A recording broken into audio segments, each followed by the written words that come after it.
Pete Buttigieg, its Buttigieg is making waves in the 2020 race. Rock Hill, SCU. Somewhere between Pete Buttigieg being mistaken for a teenager making a proposal, and answering a question in Norwegian, and proclaiming that it was millennials' turn to lead at the highest level, South Carolina got a crash course in a new Democratic celebrity. Mr. Buttigieg, the 37-year-old mayor of South Bend, Industry, drew large, enthusiastic crowds in his first campaign visit to the early voting state over the weekend. That followed a series. This was supposed to be a little meet and greet Q&A, he told hundreds of people in a college gym in Rock Hill, after his event was bumped from the library to accommodate a wave of RSVPs. Many Democrats have drawn early this presidential cycle, a reflection of Democrats' pent-up desire to defeat President Trump. But Mr. Buttigieg, after a 40-minute on March 10, a surge of donations led him to crack the threshold of 65,000 donors to qualify for the first Democratic debates in June. The in Iowa show. At a check-in table in South Carolina, a sign clarified a question still hovering over the candidate. It's Buttigieg, it read. Ideologically, Mr. Buttigieg is a progressive view, sometimes an adventurous one, calling to expand the Supreme Court and abolish the Electoral College. But his main theme, who's in? Who's out? I think there's still an attitude in some parts of the party that what we have to do is find the final proof that Trump's a bad guy and show it to everybody, Mr. Buttigieg said in an interview. What it misses is Mr. Buttigieg's prescription for winning back the white working class is hardly revolutionary. He emphasizes traditional Democratic priorities like health care and education, while assuring voters without a college degree that they can thrive in a changing economy, rather than promising a restoration of the past. In South Bend, a city that was in long decline after Studebaker shut its auto plant in the 1960s, Mr. Buttigieg, which led to a revived downtown and a stabilizing population after decades of flight. Mr. Buttigieg, who is openly gay and married, is the first to admit his candidacy is a long shot. His friend David Axelrod, the former political strategist to President Barack Obama, called it a way uphill battle, adding one of the realities is that he is a new generation candidate and now Beto O'Rourke is in the race, and Beto fills a lot of space. They're fishing in the interview, Mr. Buttigieg declined to contrast himself with Mr. O'Rourke, the former Texas congressman, who is a decade older.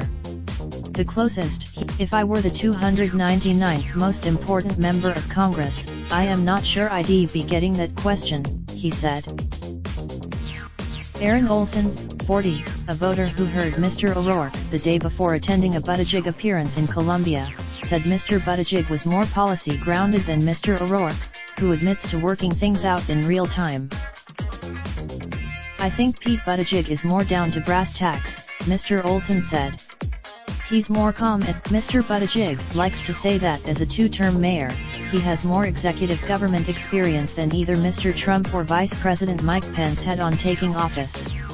The contrast with in 2015, Mr. Pence championed that critics said let businesses discriminate against gays and lesbians, in the same year that as he was seeking re-election.